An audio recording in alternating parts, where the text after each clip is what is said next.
Cerita ini fakta atau fiksi?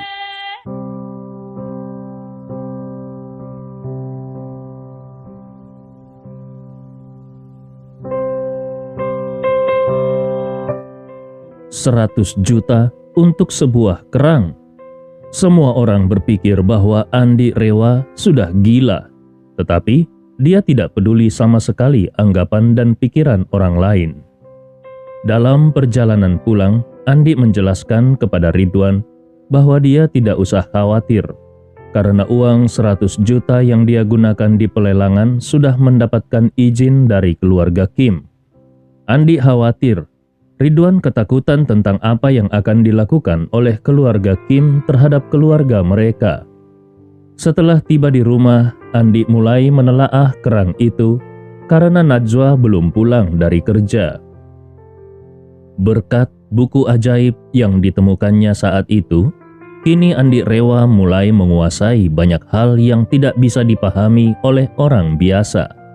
Selain memiliki keahlian aura spiritual, Andi juga menguasai ilmu metafisika yang membuatnya mampu menciptakan dan menggunakan berbagai benda yang memiliki kemampuan metafisika serta membuat ramuan metafisika yang dapat menyembuhkan hampir semua jenis masalah kesehatan. Saat ini, Andi mulai mengeluarkan kerang dari kemasannya. Ukuran kerang itu sebesar ban mobil. Kerang itu telah dibersihkan dan dipoles sedikit. Terdapat lapisan berwarna merah keemasan dan transparan pada permukaannya. Andi memecahkannya menjadi beberapa bagian. Dia mengambil salah satu bagian kerang itu untuk dipelajari. Sesuai perkiraannya, di dalamnya terdapat 3 butir mutiara putih di balik lapisannya. Itu adalah mutiara suci samudra, salah satu dari 7 harta karun legendaris. Dan karena mutiara tersebut berada di dalam lapisan kerang, membuatnya menjadi barang bernilai spiritual. Kerang itu berumur ratusan tahun, memiliki kekuatan fisik dan spiritual. Mutiara itu terbentuk dengan menyerap saripati samudra selama ribuan tahun. Mutiara suci samudra merupakan benda berharga yang sangat langka dan memiliki nilai spiritual tinggi yang sulit untuk didapatkan. Itulah kenapa Andi membelinya, berapapun harganya.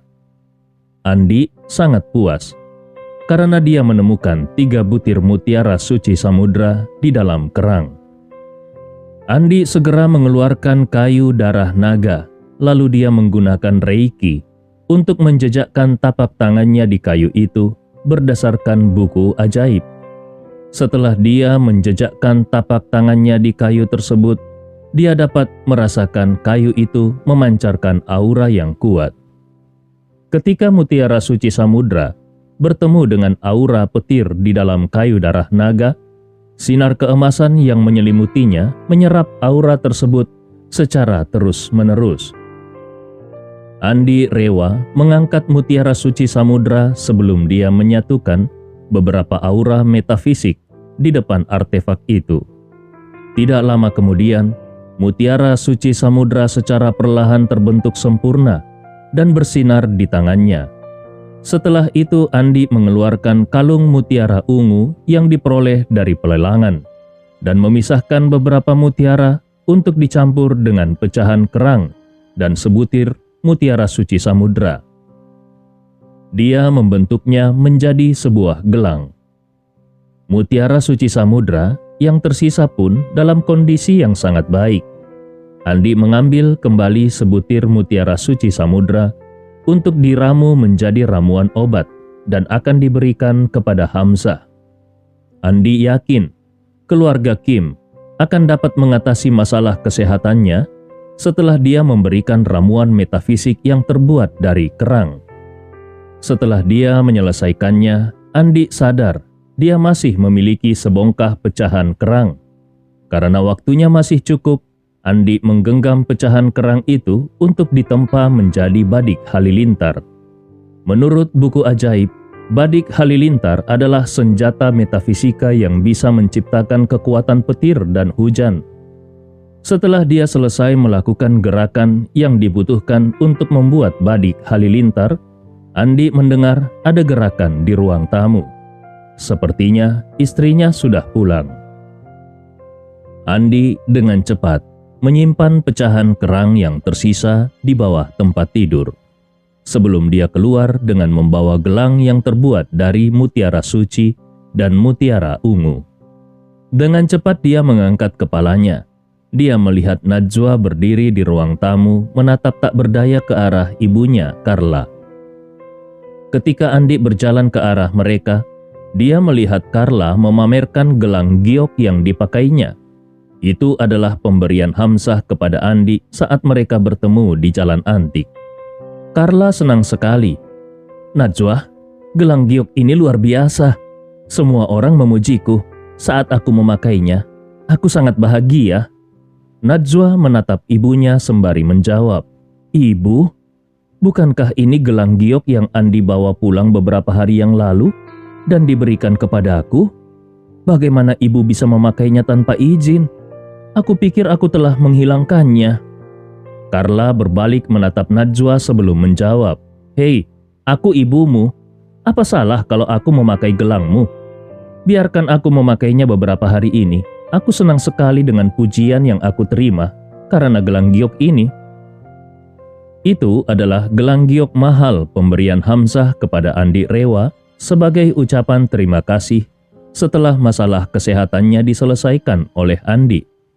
Selain itu, Hamzah juga memberikan kartu kredit yang dapat digunakan sebanyak-banyaknya oleh Andi Rewa saat di pelelangan.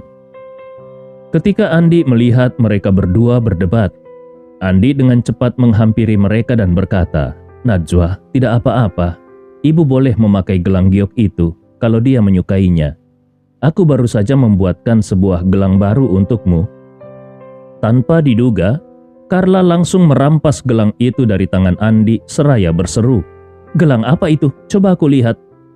Tapi ketika melihat ternyata gelang itu hanyalah gelang biasa yang terbuat dari kerang dan mutiara, Carla melempar kembali gelang itu ke arah Andi dan berkata, "Oh, hanya benda yang tidak berharga.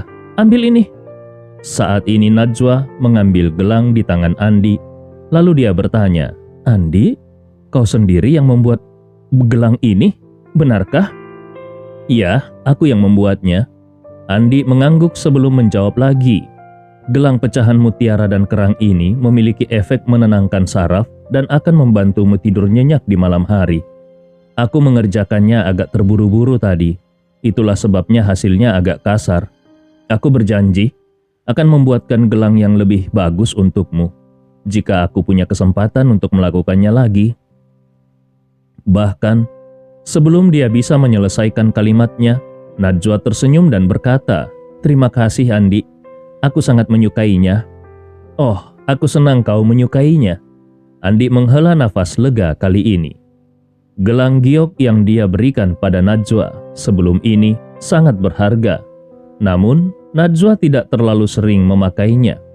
Kenyataannya, Najwa adalah orang yang sangat sederhana dan santai. Dia tidak terlalu peduli dengan perhiasan emas atau perak, dan dia tidak suka memakai apapun yang terlalu mencolok.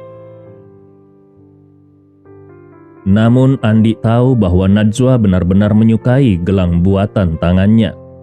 Saat Carla melihat Najwa terkesan dan jatuh cinta pada gelang buatan tangan yang kasar itu, dia bergumam pelan. Gelang itu bahkan bukan giok maupun perak. Itu hanya gelang yang terbuat dari kerang dan mutiara yang tidak berharga. Untuk apa? Andi tersenyum karena tidak ingin berdebat dengan ibu mertuanya. Selain itu, tidak masalah meskipun Najwa tidak mengetahui nilai dari gelang itu. Jika Najwa mengetahui bahwa itu adalah gelang ajaib yang akan ditawar oleh orang kaya, setidaknya seharga 1 miliar, maka dia tidak akan mau memakainya sama sekali. Setelah memberikan gelang itu kepada Najwa, Andi pergi ke kota mencari kurir untuk mengirimkan ramuan dan mengembalikan kartu hitam kepada Hamzah. Dengan cara ini, setidaknya dia memiliki penjelasan yang memuaskan untuk Hamzah. Di kediaman, keluarga Kim saat ini. Januar sedang duduk di sofa ruang tamu dan wajahnya terlihat suram. Dia tidak mengatakan sepatah kata pun sejak dia memasuki rumah keluarga Kim. Tujuan utamanya melakukan perjalanan ke Makassar hanya untuk mendapatkan harta karun. Dia tahu bahwa mutiara suci samudra tertanam di dalam kerang itu. Dan dia tahu jika dia menggunakan kerang tersebut untuk membuat artefak magis, dia bisa menghasilkan banyak uang. Nilai harta karun itu tidak ternilai. Namun dia tidak menyangka Andi mengacaukan rencananya. Dia tidak bisa berhenti menggertakkan gigi karena marah. Stephen berdiri di samping Januar dengan tangan di samping dalam sikap hormat. Organisasi Mahkamah Ramalan milik Januar sangat terkenal dimanapun, dan semua orang di keluarga Kim segera mengenali Januar. Oleh karena itu, seluruh anggota keluarga Kim keluar untuk menyambutnya dengan hormat.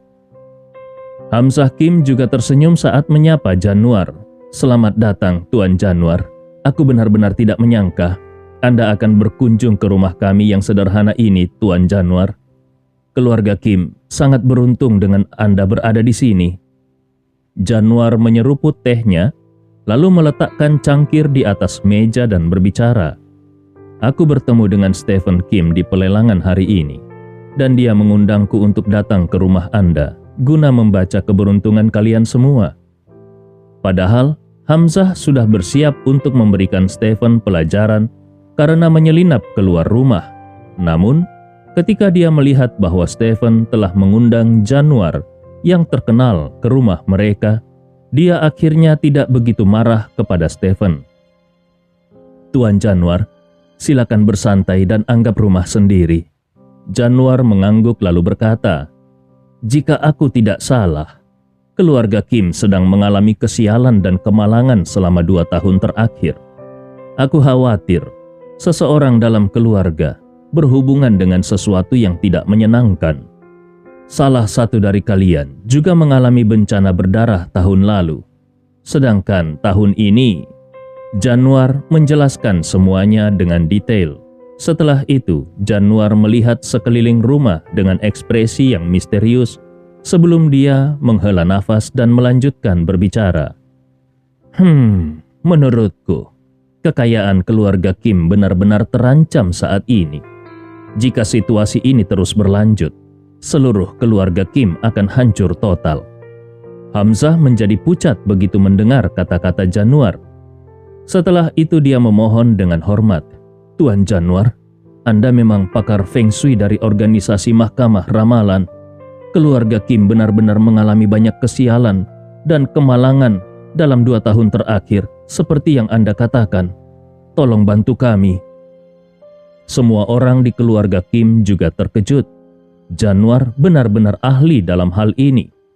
Karena dia belum mendapat respon dari Andi Rewa, Hamzah menjadi sedikit tidak sabaran. Ketika Januar muncul di rumahnya hari ini, Hamzah merasa seolah-olah dia akhirnya bertemu dengan penyelamatnya. Oleh karena itu dia dengan cepat bertanya, "Tuan Januar, apakah Anda punya solusi?"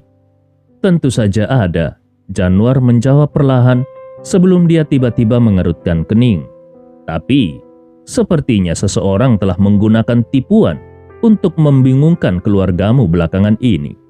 Tampaknya, apapun yang dilakukan orang ini telah mengacaukan Feng Shui di rumah ini dan mempercepat kematian keluarga Kim.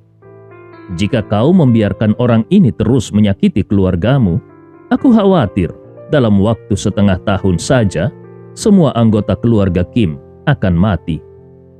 "Apa? Penipuan di keluargaku?" Hamzah terkejut. Andi Rewa adalah satu-satunya orang yang memberikan bantuan dan nasihat untuk masalah kesehatan keluarga Kim belakangan ini. Hamzah sangat yakin dengan keterampilan dan kemampuan Andi. Oleh karena itu dia dengan cepat bertanya, "Tuan Januar, apakah Anda yakin tentang ini? Memang ada seseorang yang baru-baru ini membantu menangani masalah kesehatan yang aku alami. Namanya adalah Tuan Andi Rewa. Namun sepertinya metode yang dia berikan dan nasihat yang dia berikan sejauh ini bekerja dengan baik.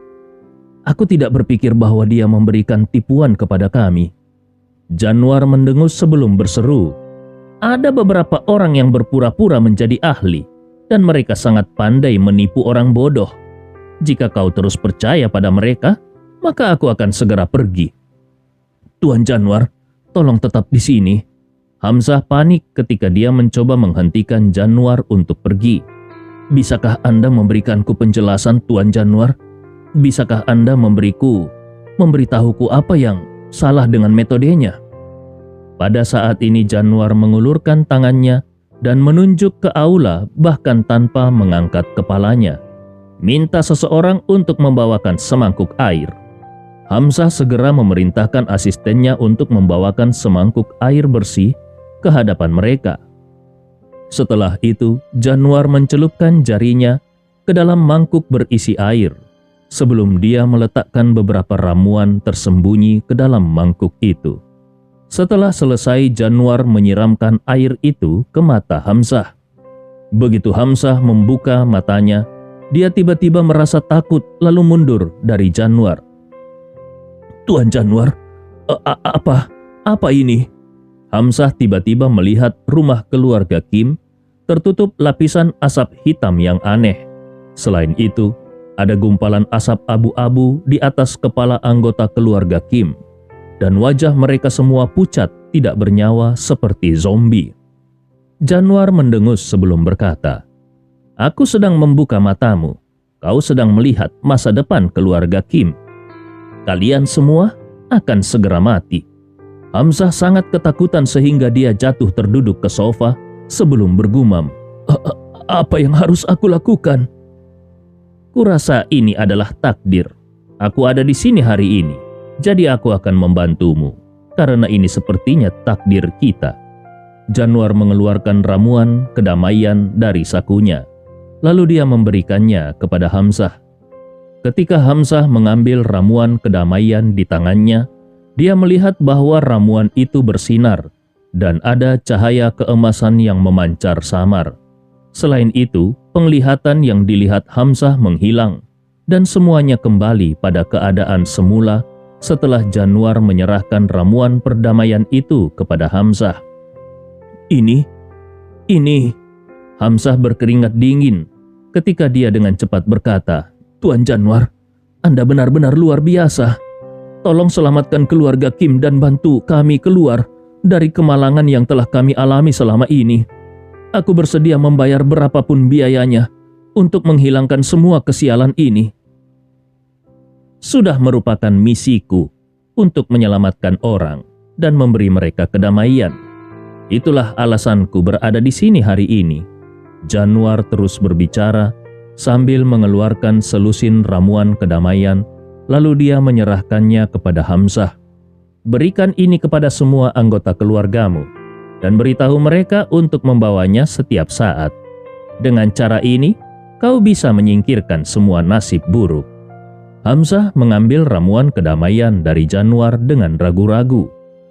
Bagaimana aku membalas kebaikan Anda, Tuan Januar?"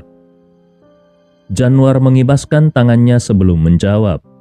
Membantu seseorang untuk menyingkirkan kemalangannya juga merupakan bentuk kebaikan. Aku tidak ingin menerima uang darimu hari ini. Namun, jika penipu itu mencoba meyakinkanmu untuk menghabiskan banyak uang untuk membeli senjata metafisik ajaib apapun, ingatlah kau harus menolaknya dengan cara apapun. Saat ini Stephen Kim yang berdiri di samping Hamzah segera berbicara. "Paman kedua, lihat kan? Aku sudah memberitahumu bahwa Andi Rewa itu pembohong. Dia mengambil uang keluarga kita, dan dia bahkan tidak tahu apa yang dia lakukan. Dia harus mengembalikan semua uang yang dia ambil.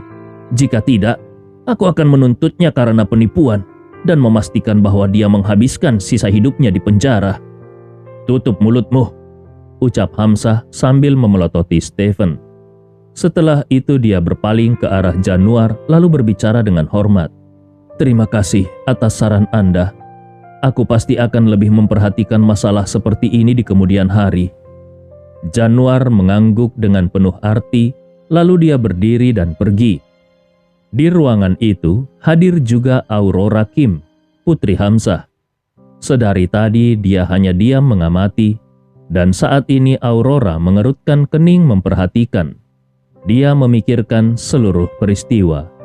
Dia tidak tahu kenapa, tetapi dia merasa lelaki bernama Januar ini berbohong kepada mereka. Menurut Aurora, beberapa hari sebelumnya ketika Andi Rewa menolong keluarga Kim menyelesaikan masalah kesehatan ayahnya, selain bersikap dingin dan tidak memiliki emosi, Andi Rewa tidak tampak seperti orang jahat. Selain itu, Andi memberinya rasa aman dan hangat, bahkan tanpa melakukan apapun. Begitu Januar meninggalkan rumah itu, Stephen langsung berkata, "Paman kedua, Tuan Januar adalah pakar yang sangat terkenal dari Mahkamah Ramalan. Bagaimana pembohong seperti Andi Rewa bisa dibandingkan dengannya? Kali ini, Tuan Januar bahkan bersedia menyelesaikan masalah keluarga kita tanpa memungut bayaran sedikit pun. Tuan Januar bahkan tidak mengambil 1 sen pun dari kita. Tetapi Andi telah menipu keluarga ini dengan mengambil begitu banyak uang dari kita. Dia bahkan menghabiskan lebih dari 100 juta hanya untuk membeli kerang yang rusak di pelelangan hari ini. Ini penipuan, jelas-jelas penipuan. Paman kedua, mengapa Paman rela memberinya begitu banyak uang? Mengapa Paman begitu percaya kepada Andi Rewa? Jika masalah ini tersebar, bukankah orang-orang di kota Makassar akan memperlakukan keluarga Kim seperti orang bodoh?" Hamzah diam saat ini, tetapi wajahnya terlihat bimbang. Dia tahu bahwa Januar memang sangat terkenal di negara ini. Selain itu, dia tidak bisa melupakan masa depan yang ditunjukkan Januar kepadanya. Itu sangat jelas dan nyata, dan dia tidak punya pilihan selain percaya apa yang dia lihat. Yang terpenting, Januar tidak mengambil 1 sen pun dari mereka hari ini. Di sisi lain, Andi telah menghabiskan begitu banyak uang keluarga Kim di pelelangan hari ini. Semakin dia memikirkan situasinya, semakin dia merasa ada yang salah dengan Andi. Pada saat ini, kepala pelayan keluarga Kim tiba-tiba mengetuk pintu. Lalu dia masuk setelah mendapat izin dari Hamzah. "Tuan Hamzah, ada paket kilat untuk Anda." Setelah dia selesai berbicara, dia menyerahkan sebuah kotak kepada Hamzah. Hamzah mengerutkan kening saat membongkar kotak itu. Setelah itu dia menemukan ramuan di dalam kotak tersebut. Dia melihat lebih dekat ramuan itu, dan dia melihat ramuan itu menyerupai sepotong cangkang tipis seukuran kotak korek api. Selain itu, di cangkang kerang itu juga terikat seutas benang merah murahan dan tampak seperti kerang yang dijual di tempat-tempat wisata. Hamzah melihat nama pengirimnya dan dia menyadari bahwa itu dari Andi Rewa. Ada beberapa kata juga yang tertulis di selembar kertas di dalam kotak. Ramuan yang dicelupkan ke dalam segelas air ini berkhasiat menyembuhkan segala penyakit. Stephen mengumpat keras begitu dia melihat ramuan itu. "Sialan, Paman kedua, Andi Rewa menganggapmu bodoh. Dia mengirim pecahan cangkang kerang yang mungkin dibeli dari sembarang tempat. Apa Paman benar-benar berpikir bahwa ini akan membantu Paman? Lagi pula, apa menurut Paman cangkang yang rusak ini pantas bernilai 100 juta? Dia tidak peduli tentang Paman, dan dia benar-benar tidak menghormati Paman. Buktinya, dia mengirimi Paman ramuan ini melalui kurir. Itu menunjukkan bahwa dia tidak punya nyali untuk menemui Paman. Jika Andi bukan pembohong, kenapa dia melakukan ini?" Stephen terus berseru, "Paman kedua, mengapa kita tidak meminta seseorang untuk memukuli Andi Rewa ini agar kita bisa mendapatkan uang kita kembali? Jika tidak, Andi akan melarikan diri, maka kita akan rugi besar." "Diam dan biarkan aku memikirkannya," ujar Hamzah sambil mengusap alisnya. Dia menatap simbol di cangkang dan dia sama sekali tidak yakin apakah itu memiliki kemampuan seperti yang tertulis di situ. Setelah ragu sejenak, Hamzah memanggil semua anggota keluarga Kim, lalu dia berkata, "Ini adalah masalah hidup dan mati bagi keluarga Kim. Oleh karena itu, ini sangat penting bagiku. Besok, aku sendiri yang akan mengunjungi Andi untuk menanyakan apa yang sebenarnya terjadi. Untuk saat ini, aku ingin semua orang setiap saat membawa ramuan kedamaian yang diberikan Tuan Januar kepada kita. Jangan dilepas." "Paman kedua, aku ingin ikut denganmu," ujar Stephen sambil menggertakkan gigi. "Karena Andi telah melakukan banyak hal yang merugikan aku dan keluarga kita. Aku harus pergi ke sana dan aku sendiri yang akan mematahkan kakinya." "Kau? Apakah kau yakin bisa melakukannya?" Hamzah mengerutkan kening sebelum menjawab lagi.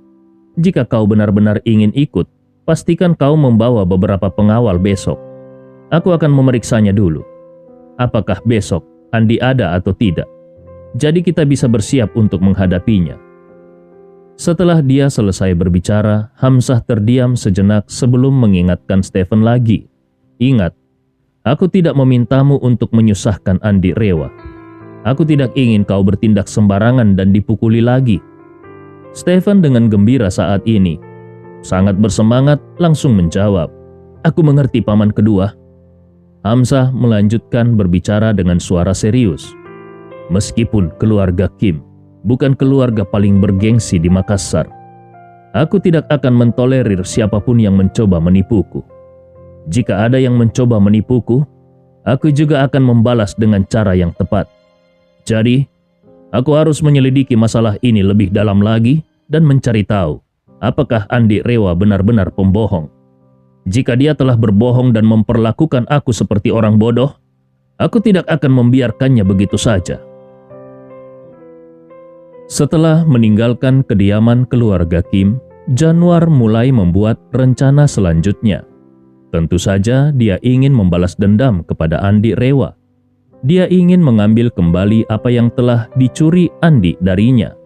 Namun apa yang dia lakukan hingga saat ini belumlah cukup.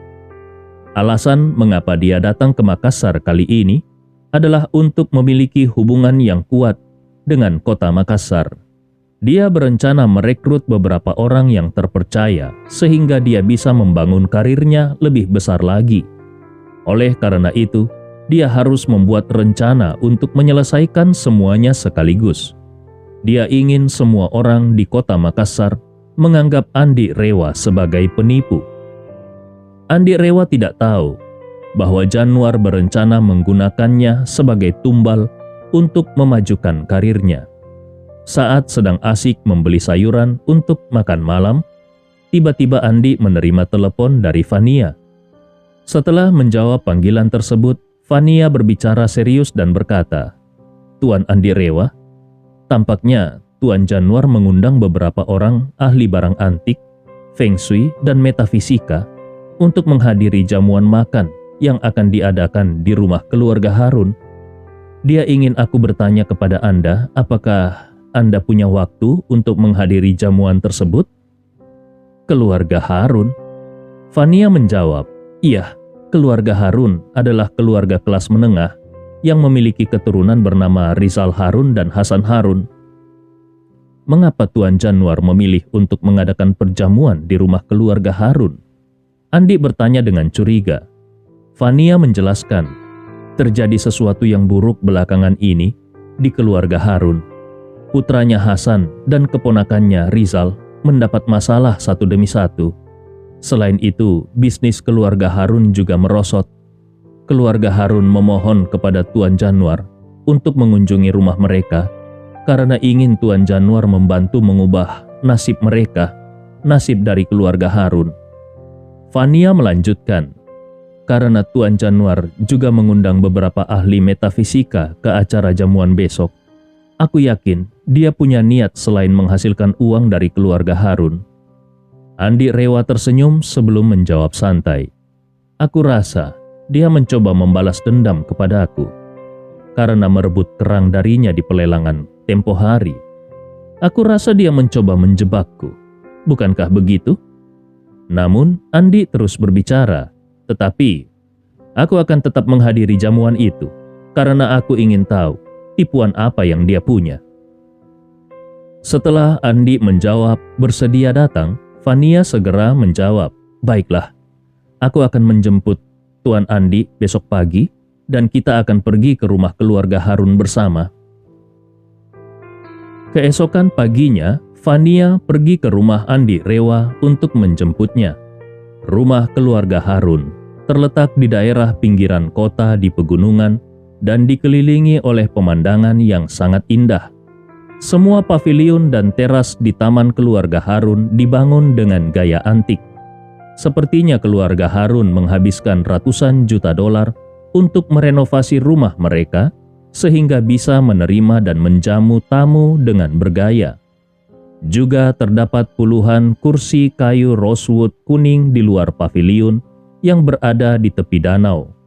Lebih dari selusin tamu duduk sambil berbicara satu sama lain dan tertawa dalam bincang-bincang mereka.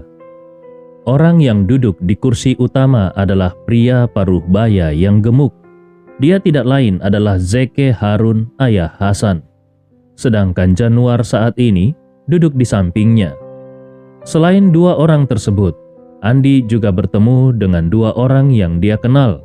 Ahmad, orang yang ditemuinya saat itu ketika dia membantu Fania menilai barang antik, dan juga Matteo, pria yang menemani Ahmad saat itu. Begitu mereka berdua melihat Andi masuk, Ahmad dan Matteo mengangguk yang menunjukkan bahwa mereka tahu kehadiran Andi. Namun Zeke hanya melirik Andi dengan ekspresi dingin. Dia jelas tahu bahwa Hasan dan Rizal mengalami kemalangan karena Andi. Karena itu dia sangat tidak senang melihat Andi. Ketika Andi Rewa dan Fania mendekat, seseorang bernama Vin yang mengenali Fania segera berdiri lalu berkata, "Nona Wirawan, akhirnya Anda ada di sini. Dan yang bersama Anda tentunya Tuan Andi Rewa, bukan? Perkenalkan, namaku Vin." Andi Rewa mengangguk sebelum tersenyum dan berkata, "Kalau Tuan Vin sudah mengenalku, maka aku juga memperkenalkan diri. Halo Tuan Vin, aku Andi Rewa. Aku datang ke sini untuk menemui undangan para master." Seorang pria paruh baya berjubah panjang bertanya dengan heran, "Jadi, apakah dia yang membeli benda terakhir di pelelangan seharga 100 juta? Vin tersenyum sebelum memperkenalkan Andi Rewa ke mereka. "Ya, ini adalah Master Rewa."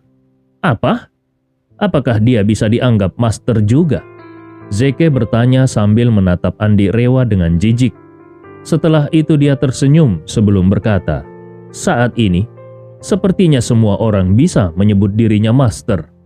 Setiap sampah di jalanan juga bisa menyebut diri mereka master. Namun meskipun Tuan Januar seorang master sejati, dia sangat rendah hati dan tidak sombong." Orang-orang merasa sedikit canggung setelah Zeke selesai berbicara. Meskipun Zeke sengaja meremehkan Andi, tetapi semua orang setuju bahwa Andi memang tidak bisa disebut master, baik itu karena usianya ataupun gaya berpakaiannya. Hampir semua tamu yang hadir di sini adalah master di dunia metafisika. Oleh karena itu mereka merasa Vin sangat tidak pantas untuk menyebut Andi Rewa seorang master, karena itu akan membuatnya selevel dengan mereka. Saat ini Januar berdiri lalu tersenyum dan berkata dengan tenang, "Tidak apa-apa, tenang semuanya. Aku ingin memanfaatkan jamuan makan ini untuk lebih mengenal masing-masing dari kalian. Aku yakin bahwa pada akhirnya kita semua akan tahu siapa master sebenarnya yang layak mendapatkan gelar dan reputasi ini." Setiap orang yang hadir langsung menatap Andi Rewa begitu Januar mengucapkan kata-kata itu. "Apa yang dilakukan pemuda ini di sini?" Fania mengerutkan keningnya. Dia sudah mengetahui Januar akan menjadikan Andi target untuk membalas dendamnya. Namun dia tidak menyangka suasananya akan begitu serius ketika mereka tiba. Ekspresi wajah Andi dingin dan acuh tak acuh saat dia berjalan menuju kursinya dan duduk sambil mengabaikan semua orang di sekitarnya. Ketika Zeke melihat bahwa semua tamu telah tiba, dia segera berbicara. Karena semua orang sudah ada di sini, aku ingin menjelaskan bahwa alasan mengapa Tuan Januar memutuskan untuk mengadakan jamuan makan di rumah keluarga Harun hari ini adalah karena beliau ingin mengenal Anda semua. Kedua, beliau ingin membandingkan keterampilan dan kemampuan semua master yang ada di sini. Bagaimana cara membandingkan keterampilan semua master yang ada di sini? Tanya seseorang. Januar berdiri sebelum dia menjelaskan. Aturannya sangat sederhana. Seperti yang kita ketahui bersama, ada 5 disiplin ilmu dalam lingkaran metafisika. Anda semua dapat memilih kategori yang Anda kuasai dan memilih lawan yang ingin Anda lawan. Untuk menjadikan acara ini formal, dananya akan disponsori oleh keluarga Harun. Pemenang kompetisi akan mendapatkan 5 juta dan yang kalah juga akan menerima 50.000 sebagai hadiah hiburan. Aturannya sepertinya cukup masuk akal dan sebagian besar tamu mengangguk setuju karena mereka mendapatkan uang dari kompetisi ini. Sebenarnya, semua ahli metafisika akan menutup diri karena tidak mau menunjukkan keterampilan dan kemampuan mereka begitu saja. Selain itu, semua orang yang hadir di jamuan makan hari ini adalah orang-orang yang sangat memiliki kemampuan dan reputasi yang baik di lingkaran metafisika. Jika mereka bersaing satu sama lain, mereka dapat mengeksplorasi keterampilan dan kemampuan satu sama lain, dan mereka juga bisa mendapatkan bonus uang tunai sebagai imbalan. Ini sama saja mendapatkan semuanya sekaligus. Andi mencibir begitu dia mendengar aturan kompetisi yang dijelaskan oleh Zeke. Dia berkata, "Datang ke sini hanya untuk membandingkan kemampuan satu sama lain?" Andi Rewa tahu bahwa Januar sengaja mengatur kompetisi ini agar dia dapat membuktikan bahwa dia lebih unggul dari yang lainnya. Saat para tamu saling berbisik, Zeke tiba-tiba menambahkan, "Kami memahami bahwa hadiah uang tunai saja mungkin tidak membuat kalian semua antusias. Karena beberapa juta tidak ada artinya bagi kalian yang ada di sini. Oleh karena itu, kami memutuskan untuk menambah peraturan baru dalam kompetisi ini. Pemenang kompetisi berhak memilih untuk mendapatkan hadiah uang tunai 5 juta atau mengambil barang yang dimiliki pihak yang kalah. Pemenang kompetisi lebih unggul dari semua orang, dan semua tamu lainnya harus menunjukkan rasa hormat yang tinggi kepada sang pemenang. Di masa depan, setiap orang diwajibkan untuk mendapatkan persetujuan dari sang pemenang sebelum melakukan apapun di bidang metafisika, feng shui, atau industri barang antik. Semua orang terdiam ketika Zeke menyelesaikan kalimatnya. Setelah beberapa saat, semua orang mulai berbicara dengan ekspresi yang tidak nyaman. Bagaimana kalau seandainya penantang memilih kategori yang tidak dikuasai oleh pihak lain? Bukankah ini hanyalah cara licik untuk mendominasi orang lain? Apakah ini lelucon? Sungguh konyol mengharapkan kami menerima perintah dari orang lain. Kami para master Makassar tidak akan menerima didominasi master dari daerah lain dengan cara licik. Ada banyak perdebatan yang muncul dan tidak ada yang menyangka bahwa jamuan makan ini adalah cara licik Januar untuk mendominasi lingkaran master metafisika di kota Makassar, serta sekaligus menaklukkan Andi Rewa dan merebut kembali kerang dan mutiara ajaib yang dimenangkan Andi Rewa di pelelangan. Cerita ini fakta atau fiksi? Silakan putuskan sendiri.